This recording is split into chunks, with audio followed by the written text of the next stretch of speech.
महरूमी बयानिया एक है बलूचिस्तान के हवाले से कि बलूचिस्तान को हकूक़ नहीं मिले, तो क्या हम ये कह सकते हैं कि पाकिस्तान के तमाम बाकी जो इलाके हैं वो हकूक़ से मालामाल हैं, वहाँ पर जो है वो शहद की नहरें बह रही हैं और बलूचिस्तान के साथ कोई स्पेसिफ़िक मामला है, या आप ये समझते हैं कि बलूचिस्तान की तरक्की के रास्ते में ख़ुद वो बयानिया रुकावट है कि जो दहशतगर्दी की तरफ लेके जाता है, मिलिटेंसी की तरफ लेके जाता है, जो किसी डैम को तबाह करने की कभी बात करता है, कभी ट्रेनें तबाह करने और रोकने की बात करता है।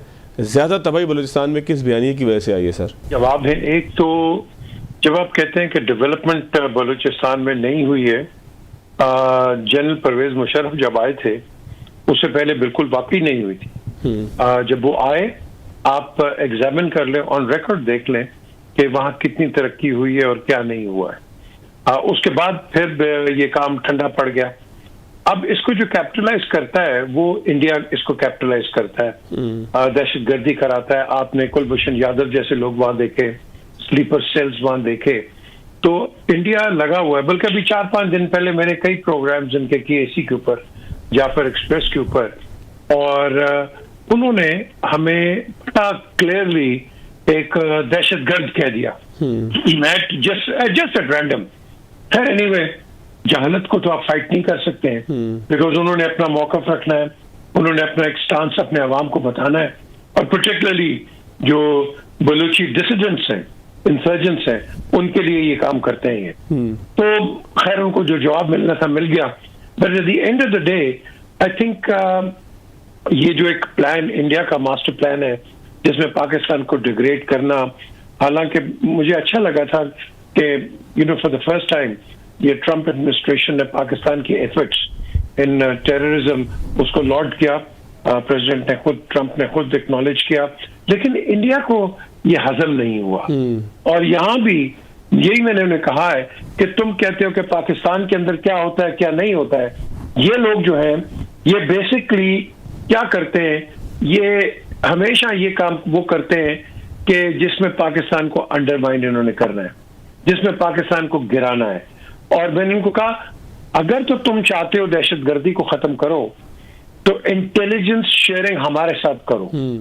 जब तक तुम इंटेलिजेंस शेयरिंग नहीं करोगे और पाकिस्तान पे ब्लेम लगा दोगे कि कबूतर आया, कबूतर के थ्रू हमने ये कर दिया वो कर दिया, तो मैंने कहा फिर तुम कभी ना आगे जाओगे। And remember, a destabilized or destabled Pakistan is more dangerous to you than you can even imagine. Sir एक लुकमा लीजिएगा यहाँ पे। सर, जिस तरीके से अफगानिस्तान के हालात या डिस्टेबलाइज अफगानिस्तान का खमियाजा पाकिस्तान को भुगतना पड़ रहा है कि वहाँ ना कोई हुकूमत है, ना कोई सुनने वाला है, ना कोई कहने वाला है, कौन वहाँ पे आता है, कौन वहाँ पे जाता है, कौन दहशतगर्द वहाँ रहता है, तो पाकिस्तान जिस तरह खमियाजा भुगत रहा है, तो क्या हिंदुस्तान को ये समझ नहीं है कि पाकिस्तान अगर डिस्टेबलाइज होगा तो उसके साथ भी यही सब कुछ हो सकता है जो हमारे साथ हो रहा है? आपने बिल्कुल सही कहा। देखो, ऐसी तो नौबत पहुंचेगी नहीं। हमारी आर्मी जो है वो बिल्कुल इक्विप्ड है, वो बिल्कुल इनका जो काम करना है ना वो कर देगी। और आप देखेंगे फिर ये तकलीफ आएंगे। और यार चलो, हम कहते हैं कि आप हमारी इधर ये बलोचियों की आप बात करते हो, और भाई वो तुम्हारे पास तो नागा है, मीजू है, असम है, त्रिपुरा है, खालिस्तान है, कश्मीर है, तुम्हारी तो इतनी इंडिजिनस मूवमेंट्स चल रही है वहां। तुम उनकी बात नहीं करोगे, तुम पाकिस्तान के एक हिस्से की, एक प्रोविंस की तुम बात करोगे। सो द क्वेश्चन इज, इनका एक ऑनगोइंग प्रोपेगेंडा है जिसको मैं समझता हूं कि हमें इंटरनेशनली रिबट करना है। देखो ना, आप प्रोग्राम कर रहे हो, वेरी गुड, लेकिन हम अपने डोमेन के अंदर प्रोग्राम कर रहे हैं। हमें ये मैसेज इंटरनेशनली पहुंचाना पड़ेगा। हमें ये जाके हर जगह बताना पड़ेगा कि what are the true colours of India. India जो है, it is hell bent on creating disturbances in the subcontinent. अब इनको तकलीफ हो गई है कि जो चाइना एक रेल ट्रैक बना रहा है राइट अप टू लद्दाख, इनको तकलीफ है कि वो इनके खिलाफ होगी कि उनके ट्रुप्स जल्दी से आ जाएंगे। They can not wait to degrade India and Pakistan. So basically हर एक की अपना अपना एक नौयत होती है। मैंने तो हमेशा कहा है कि हमने अपना केस इंटरनेशनली प्लीड करना है, जो कि बदकिस्मती से हम नहीं करते हैं, और इसीलिए वो 35A और पोस्ट 470 उन्होंने रिवोक कर दिया। तो मैं समझता हूं कि इसके अंदर हमें जरा थोड़ा सा और चौकन्ना रहना पड़ेगा। ठीक हो गया। जनरल साहब, आप सर क्या कहते हैं कि जो बलूचिस्तान के हवाले से एक हिंदुस्तान अभी प्रोवोक कर रहा है, फिर जब आप किसी से बात करें कि पाकिस्तान में दहशतगर्दी बलूचिस्तान में हो रही है, तो ख़ास तौर पर कुछ एक मखसूस तबका है जो कहता है कि जी महरूमियाँ इसका बड़ा सबब है। लेकिन सर, पाकिस्तान के दीगर इलाकों की तरह ही बलूचिस्तान को भी ट्रीट किया जाता है। अगर आप जिस गैस के ऊपर झगड़ा था, अगर आप देखें तो सिंध से वो गैस ज़्यादा निकलती है, बजाय इसके कि आप कहें कि वो बलूचिस्तान से निकलती है। एक वक्त में निकलती थी, अब तो ऐसा भी नहीं है। तो बलूचिस्तान की महरूमी के बयानिए को पीट पीट के ढोल की तरह दहशतगर्दी का सबब जो बनाया जाता है, इसमें कितनी ताकत आपको फील होती है? या जिस तरह से पीजे मीर साहब कह रहे हैं कि ये हिंदुस्तान इसके पीछे है कि जो इस सारे मामले को हवा देने की कोशिश करता है, उसमें पैसा भी लगाता है और बाकी भी सारे मामला हैं। देखिए, बलूचिस्तान जो है जी, ये जरा थोड़ा सा क्रिटिकल है। इसका जो पूरा थ्रेट स्पेक्ट्रम है, जो आप बात कर रहे हैं वो भी ठीक है, उसकी भी एप्लीकेशन है, और जो पीजे मीर साहब कह रहे हैं, जिस स्पॉन्सर की बात कर रहे हैं, वो बिल्कुल 100% दुरुस्त है जी।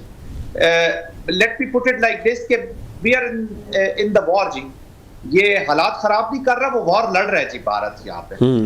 भारत द स्पॉन्सर कंट्री, वो एक स्पॉन्सर है प्रॉक्सी वॉर का और स्टेट स्पॉन्सर टेररिज्म का, और इस स्पॉन्सर के जो क्लाइंट्स हैं वो उसको अवेलेबल हैं अफगानिस्तान की अबूरी हुकूमत की शक्ल में, और खैबर पख्तूनख्वा की एप्लीकेशन में फितना अल खवारिज के लोग उसको अवेलेबल हैं, और बलूचिस्तान के बीच में BLA है, BRF है, BRA है, मजीद ब्रिगेड है। और अनफॉर्चुनेटली हमारी जो सोशल मूवमेंट्स यहाँ पे शुरू हुई थी, वो अब जो सोशल डिसरप्टिव मूवमेंट्स का उन्होंने शक्ल इख्तियार कर लिया, और उसकी भी लीडरशिप के ताने बाने कहीं ना कहीं मिल रहे हैं। जो बलूचिस्तान के हालात हैं, इसको जरा थोड़ा सा क्रिटिकल इसलिए भी हो जाते हैं कि देखें, जो खैबर पख्तूनख्वा में एप्लीकेशन है फवाद साहब, उसके पीछे अफगानिस्तान की अबूरी हुकूमत है जो तालिबान की हुकूमत है।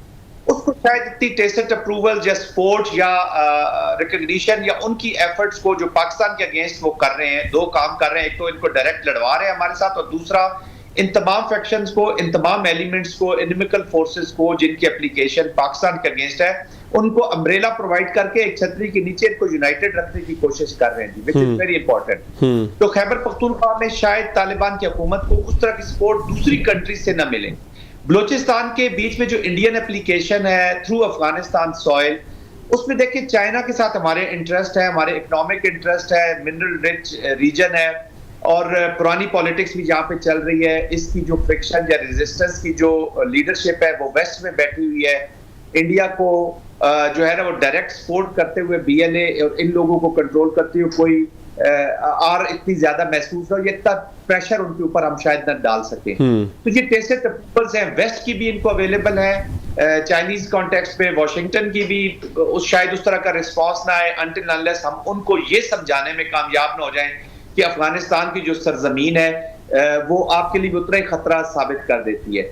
लेकिन तीसरी चीज जो सबसे इंपॉर्टेंट चीज है, जिसकी तरफ आपने बात की, पीजे मीर साहब ने मुशर्रफ साहब के टाइम की बात की, मैं तो खुद कहता हूँ कि एक वाइट पेपर शाया होना चाहिए कि 1972 में जब ये प्रोविंस बना है, वहां से लेकर अभी तक जितने फंड्स भेजे गए जिस टाइम में, क्योंकि 17 में से तो 14 सरदार रहे हैं वहां के चीफ मिनिस्टर जब वहां पे गुजर चुके थे। वहां के लोगों से जब 72 में ये प्रोविंस बनता है, तो सबसे शुरू के एडमिनिस्ट्रेटिव ऑर्डर्स में से 2500 स्कूल टीचर जो पंजाब से या दूसरी जगहों से बलूचिस्तान में थे, उनको एक्सपेल कर दिया जाता है। What was the reason?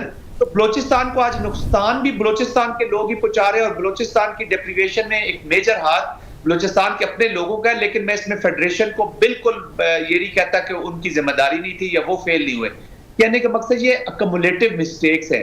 जहां बलूचिस्तान में पॉलिटिशियंस ने भी पॉलिटिक्स इसी फिनोमेना के इर्द गिर्द की है, जिन्होंने रेजिस्टेंस फ्रिक्शन बंदूक उठाई है उन्होंने भी इसी फिनोमेना के इर्द गिर्द रेजिस्टेंस की है। और अब ये जो कॉमनर्स नए उठे हैं, इनकी सोशल मूवमेंट्स भी इसी सब्जेक्ट के और इसी के ऊपर बेस होके शुरू हुई है, और अब प्रोबेबली अनफॉर्चुनेटली वो हाईजैक होके अब उसका कंट्रोल कहीं और चला गया है, और things have gone grave for Pakistan. तो ये वो हालात है, जो सिचुएशन है बलूचिस्तान के अंदर है। It is a serious situation. हमें अब वे फॉरवर्ड की बातें करनी है, प्रैक्टिकल बातें करनी है। ये कहानियां अब ना ये नई नस्ल सुनने को तैयार है, बिल्कुल, और ना वो आपको माफ करेगी जी, ये याद रखिए। बिल्कुल ठीक है। दो तीन चीज़ें हैं जनरल साहब, पीजे मीर साहब, दोनों मैं आपके पास छोड़ के जा रहा हूँ। सरफराज बुगटी साहब ने कहा कि ये जो लोग हैं जो दहशतगर्दी कर रहे हैं, ख़ासतौर पे स्पेसिफिक बलूचिस्तान के हवाले से उन्होंने कहा, ये लोग ना मज़हब एक इनका एक है, या मजहबी ख्यालात में जो है वो तालिबान से मिलते जुलते नहीं हैं, जो खवारिज की हम बात करें या अफगानिस्तान के लोगों की बात करें मजहबी अकायद के तनाजुर में, ना जो है ये आपस में मुत्तहिद हैं, तो आखिर कौन सी फोर्स है, कौन सी ऐसी ताकत है कि जो इनको मुत्तहिद करती है, इस पर भी बात करेंगे। और फिर पाकिस्तान के वजीर रेलवे ने हुकूमत का मौक़िफ़ एक जगह बयान किया, वो कहते हैं कि जी फैसला हो चुका, दहशतगर्द पाकिस्तान में हो या अफगानिस्तान में सरकोबी करेंगे और उनके खिलाफ कार्रवाई करेंगे। ब्रेक के बाद ज़रा जायज़ा लेंगे कि अगर पाकिस्तान कार्रवाई करना चाहे तो उसके पास क्या ग्राउंड्स हैं।